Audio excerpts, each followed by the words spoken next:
Good morning, friends. Myself, Mr. Parmanand Sahu, Assistant Professor, Department of योग, सिरावतपुरा सरकार university Dhaneli Raipur. आज का हमारा विषय है घेरण संहिता का सामान्य परिचय।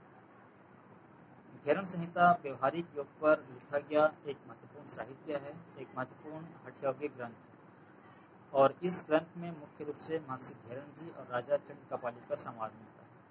अर्थात हम यह कह सकते हैं कि घेरण संहिता महर्षि घेरण जी और राजा चंद्रकपाली के संवादों पर आधारित एक महत्वपूर्ण हठयोगिक ग्रंथ है। इस ग्रंथ के लेखक महर्षि घेरण जी हैं और महर्षि घेरण जी वैष्णव संप्रदाय से संबंध रखते हैं, ताल्लुक रखते हैं, क्योंकि उनके मंत्रों में विष्णु जी की चर्चा मिलती है, जैसे जलम विष्णु थलम विष्णु, अर्थात जल में भी विष्णु है और थल में भी विष्णु है। महर्षि घेरण जी को घेरण संहिता में एक दो जगह पर नारायण भी कहा गया है, जिससे यह अनुमान आसानी से लगाया जा सकता है कि उन्होंने अपने जीवन में वैष्णव संप्रदाय को अपनाए होंगे और वो एक सिद्ध एवं प्रसिद्ध हठ योगी भी थे। प्राचीन कृतियों से पता चलता है कि घेरण संहिता का जो समय है, जो काल है, वो 17वीं शताब्दी माना जाता है और महर्षि घेरण जी का जन्म कहाँ हुआ है, वो कौन है, वो किस क्षेत्र के रहने वाले हैं, इसके संबंध में ज़्यादा जानकारी नहीं मिलता है। महर्षि घेरण जी ने यहाँ पर जिस योग का वर्णन किया है उसमें उन्होंने शरीर शुद्धिकरण से लेकर के आत्म तत्व तक की जानकारी दिया है। महर्षि घेरण जी के घेरण संहिता में कुल 7 अध्याय हैं और प्रत्येक अध्याय में योग के एक एक अंगों का वर्णन मिलता है, अर्थात कुल 7 अंगों का वर्णन मिलता है, इसलिए इसे हम सप्तांग योग के नाम से भी जानते हैं। उनका सप्तांग योग इस प्रकार है: षट्कर्मणा शोधनम च आसनेन भवेत् दृढ़ं, मुद्रया स्थिरता च प्रत्याहारेण धीरता, प्राणायामं लाघवं च ध्यानात् प्रत्यक्षमात्मनः, समाधिनां निवृत्तं च मुक्तिरेव न संशयः। अर्थात शोधन, दृढ़ता, स्थिरता, धैर्य, लाघव, प्रत्यक्ष और निर्लिप्त, ये 7 अंग हैं और इन्हीं 7 अंगों को हम सप्तांग योग के नाम से जानते हैं। पहला है शोधन। शोधन का शाब्दिक अर्थ होता है शुद्धिकरण। हम शारीरिक और मानसिक दोनों ही रूपों से शुद्ध रहें। हमारा जो शुद्धिकरण है वो शारीरिक और मानसिक दोनों ही रूपों से होना चाहिए। शुद्धिकरण के बाद ही हम आसानी से योग साधना में हम प्रवृत्त हो सकते हैं। योग साधना में हम सफलता और सिद्धि की प्राप्ति आसानी से कर सकते हैं। महर्षि घेरण जी ने षट्कर्म के अंतर्गत 6 कर्म बताए हैं, जिसके माध्यम से हम अपने शरीर को और मन को हम शुद्ध करते हैं, पवित्र करते हैं। पहला है धौती। धौती के उन्होंने 4 प्रकार बताए हैं। पहला है अंतः धौती, दूसरा है दंतमूल धौती, तीसरा है हृद धौती और चौथा है मूलशुद्धि।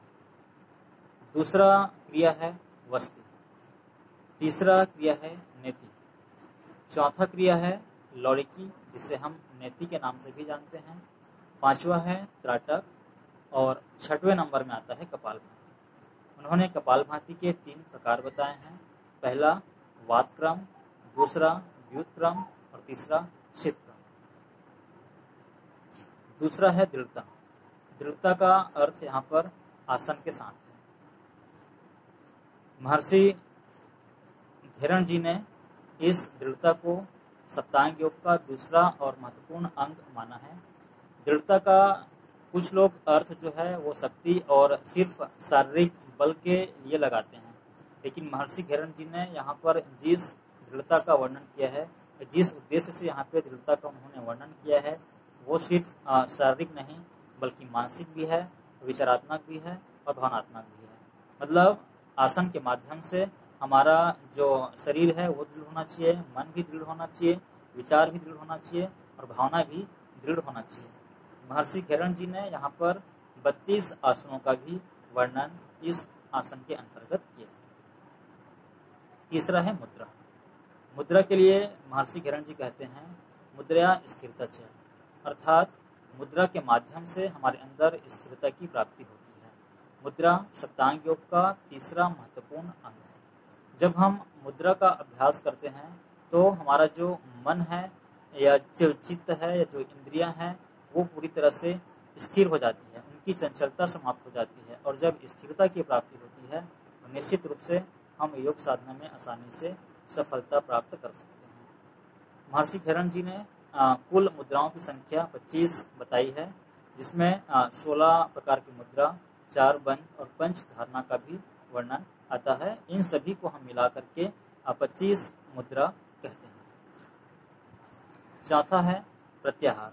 प्रत्याहार के लिए उन्होंने कहा है प्रत्याहारेण धीरता, अर्थात जब हम प्रत्याहार का अभ्यास करते हैं तो हमारे अंदर शारीरिक और मानसिक दोनों ही प्रकार के धैर्य की प्राप्ति होती है। जब हम प्रत्याहार का अभ्यास करते हैं तो हमारा जो मन है वो इंद्रियों से पूरी तरह से अनासक्त अवस्था में आ जाती है। हमारा जो मन है वो बहिर्मुखी रहता है, बाहरी चीज़ों पर आसक्त रहता है।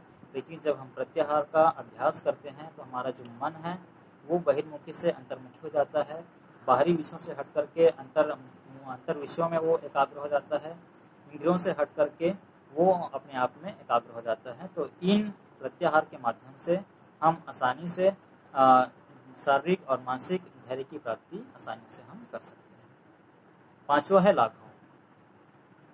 महर्षि घेरन जी कहते हैं प्राणायामम लाघवम च, अर्थात जब हम प्राणायाम का अभ्यास करते हैं तो प्राणायाम के अभ्यास के माध्यम से हमारे शरीर में हल्कापन की प्राप्ति होती है। अर्थात हमारा जो शरीर भारी रहता है, शरीर में स्थूलता अधिक रहता है, चर्बी युक्त हमारा जो शरीर रहता है वो पूरी तरह से दूर हो जाता है जब हम प्राणायाम का अभ्यास करते हैं। तो महर्षि घेरन जी ने 8 प्रकार के प्राणायाम का यहाँ पर उन्होंने वर्णन किया है, जैसे शहीद, सूर्यभेदी, उज्जाई, शीतली, भस्त्रिका, भ्रामरी, मूर्छा और केवली, ये 8 प्रकार के प्राणायाम का वर्णन महर्षि घेरन जी ने यहाँ पर किया है।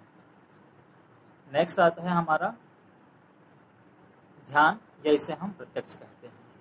प्रत्यक्ष का शाब्दिक अर्थ यहाँ पर है ग्रहण करना या ग्रहणशीलता से, अर्थात जो हमारे आंतरिक या सूक्ष्म अनुभव होते हैं उसे हम प्रत्यक्ष रूप से अपने मन में हम देखने की कोशिश करते हैं, मन के अंतर्गत उसे हम रखने की कोशिश करते हैं। ध्यान एक ऐसा यौगिक अभ्यास है जिसके माध्यम से हम स्वयं को जानते हैं, स्वयं को हम पहचानते हैं, स्वयं का इससे साक्षात्कार होता है। और महर्षि घेरन जी ने इस ध्यान के अंतर्गत 3 प्रकार के ध्यान का भी वर्णन किया है, जिसमें उन्होंने स्थूल ध्यान, सूक्ष्म ध्यान और ज्योतिर्ध्यान का वर्णन किया है। और तीनों ध्यानों में उन्होंने सूक्ष्म ध्यान को सर्वश्रेष्ठ बताया है। 7वां है निर्लिप्त, जिसे हम समाधि कहते हैं। समाधि ना निर्लिप्तम च, अर्थात मन का पूरी तरह से निर्लिप्त हो जाना, मन का किसी विषयों में आसक्त न रहना ही निर्लिप्त या समाधि कहलाता है। और महर्षि घेरन जी ने यहाँ पर 6 प्रकार के समाधि का वर्णन किया है, ध्यान, नाद, रस, लय, भक्ति, राजयोग। तो ये 6 प्रकार के समाधि हैं जिनका वर्णन यहाँ पर महर्षि घेरन जी ने किया है। और ये सप्तांग योग है जिनका वर्णन उन्होंने शोधन से लेकर के निर्लिप्त तक का किया है।